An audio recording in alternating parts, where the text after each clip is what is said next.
Assalamualaikum warahmatullahi wabarakatuh. Selamat pagi untuk siswa-siswi kelas 1 yang hebat yang hari ini menyaksikan video pembelajaran ini.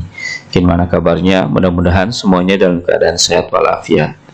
Hari ini dan kali ini kita akan mempelajari sebuah materi di mana materi yang akan kita pelajari adalah merupakan bab ke-11 dari muatan pelajaran PMPJ. Adapun materinya yang akan kita bahas adalah perkembangan alat komunikasi. Materi ini diperuntukkan untuk kamu kelas 1 SD. Nah, di sini kita lihat ya, bisa kita saksikan ada seorang bapak yang sedang melatih ya untuk mengirim surat dengan menggunakan burung merpati.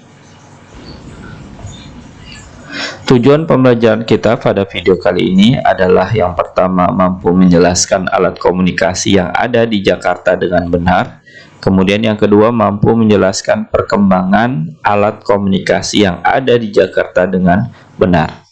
Dua hal ini merupakan target tujuan kita dalam video pembelajaran kita kali ini. Oleh karenanya, untuk anak-anak kelas 1 yang sedang menyaksikan video ini, yuk disimak dan diperhatikan benar video ini dengan baik agar kamu mudah dalam memahami materi yang sedang dijelaskan. Mengenal perkembangan alat komunikasi. Nah, di sini bisa kita lihat ya, semua perkembangan alat komunikasi dari yang awalnya tradisional atau pertama kali hingga saat ini yang kita rasakan. Pertama di sini bisa kita lihat dari pojok kiri atas ada kentungan, kemudian ada lonceng, lalu merpati pos yang di awal kita sudah melihatnya.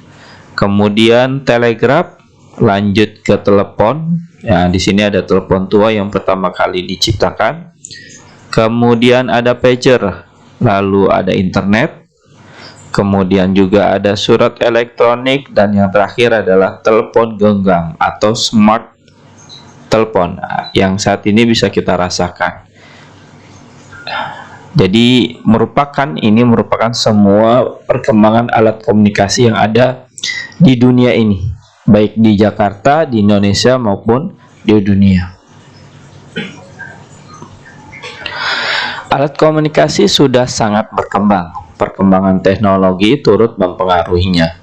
Teknologi berkembang dengan pesat. Begitu juga alat komunikasi berkembang dengan pesat. Jadi seiring dengan zamannya berubah, maka saat itu juga akan berubah pula alat komunikasi yang digunakan.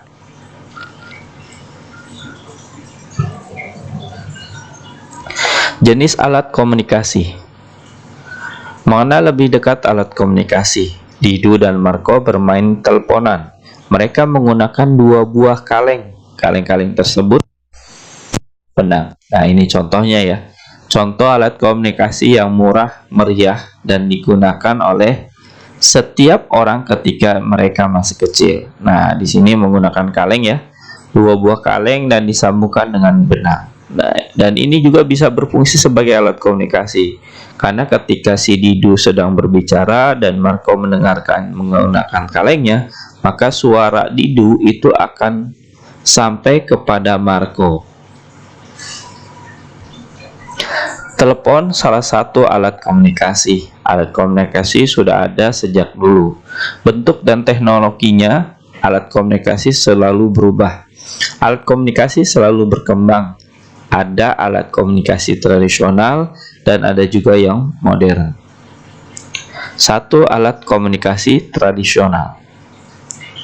Pada awalnya alat komunikasi masih sederhana, kemudian mengalami perkembangan. Berikut beberapa alat komunikasi tradisional. Satu, kentungan. Dan ini gambarnya ya. Di pojok kanan bawah ada sebuah kentungan yang ada di pos ronda yang biasanya bisa kita temui. Kentungan adalah alat komunikasi tradisional. Sudah lama alat ini digunakan di Indonesia. Zaman dulu dipergunakan untuk mengumpulkan warga. Kentungan juga untuk memberikan tanda bahaya. Pada saat itu setiap rumah memiliki kentungan. Dua, lonceng besi. Nah, ini gambarnya sebuah gereja karena pada dasarnya gerejalah yang paling sering menggunakan lonceng besi. Lonceng biasanya dipasang di gereja. Alat ini untuk memberitahukan waktu.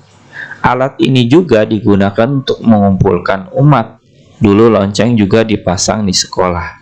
Lonceng untuk memberitahu waktu masuk, jam istirahat, ataupun pulang sekolah juga mengungkul lonceng. Di sekolah, lonceng telah digantikan dengan bel. 3. Merpati pos. Merpati terkenal sebagai burung pengirim pesan. Burung ini bisa mengirimkan surat sampai tujuan. Pada zaman dulu, belum ada kantor pos. Merpati digunakan untuk mengirim pesan. Dan burung ini harus dilatih terlebih dahulu sebelum digunakan sebagai pengirim pesan. 4. Beduk. Beduk biasanya dipasang di masjid atau surau. Nah, surau ini adalah musola ya.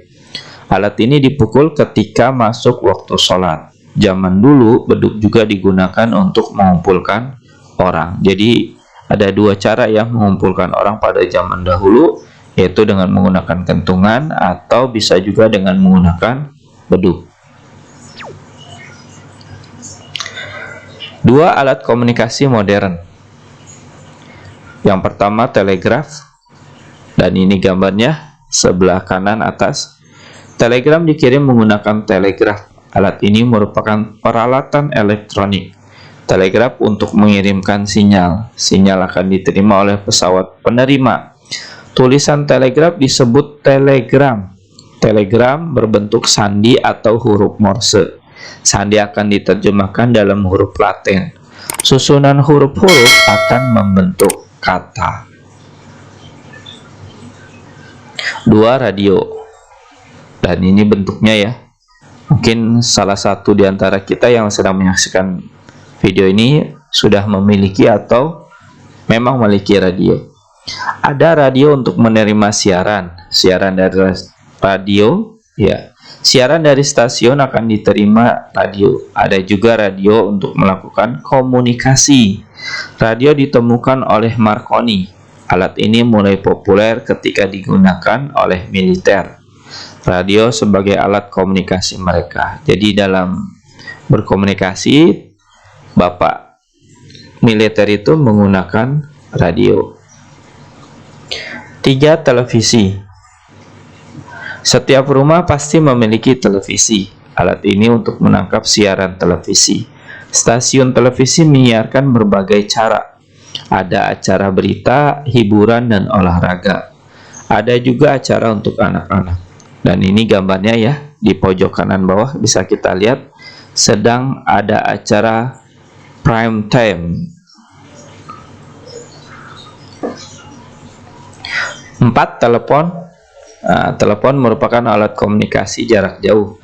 Ada telepon yang menggunakan kabel, ada juga yang tanpa kabel. Dan ini adalah pesawat telepon yang biasanya dipasang atau bisa kita temui di rumah-rumah.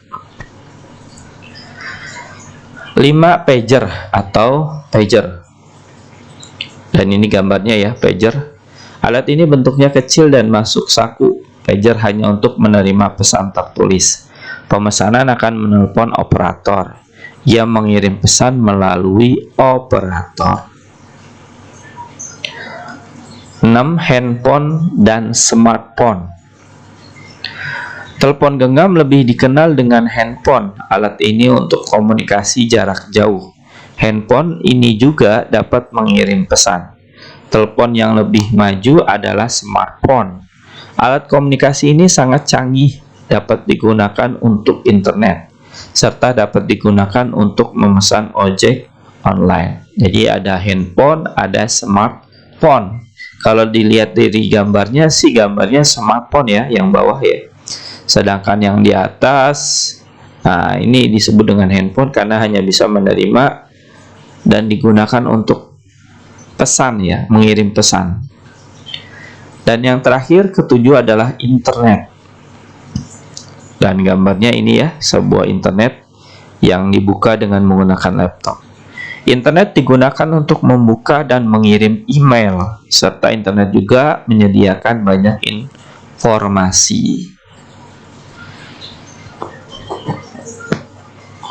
Manfaat alat komunikasi. 1. Berkomunikasi menjadi lebih mudah dan cepat. Dimanapun tempatnya, kita dapat berkomunikasi tanpa halangan dan tanpa hambatan. 2. Memudahkan mendapat informasi. Jadi dengan adanya alat komunikasi, kita dapat informasinya secara cepat, akurat, dan terpercaya.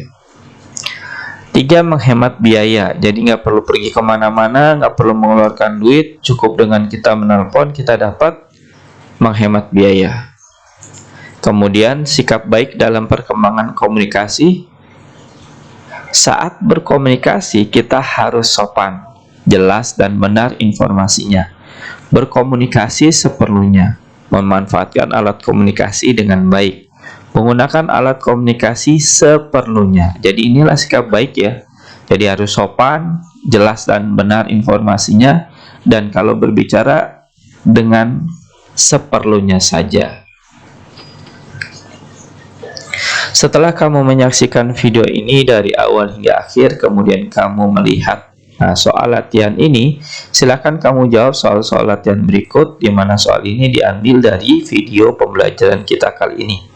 Jawablah dengan jawaban yang benar dan tepat, di mana jawabannya, saya berharap jawabannya adalah sesuai dengan pembahasan yang kita sudah tadi bahas dari materi alat komunikasi. Selamat mengerjakan, selamat mencoba. Saya doakan kamu bisa dalam menjawabnya dengan jawaban yang benar dan tepat. Jika kamu menemukan kesulitan, silakan kamu mengulang kembali video ini dari awal hingga akhir. Mudah-mudahan dengan cara tersebut, kamu dapat menemukan jawaban yang sedang kamu cari. Demikianlah pembahasan kita pada video kali ini. Mudah-mudahan dengan kamu menyaksikan video ini, kamu dapat menambah wawasan dan ilmu pengetahuan kamu. Sekian dari saya, terima kasih telah menyaksikan video ini. Wassalamualaikum warahmatullahi wabarakatuh.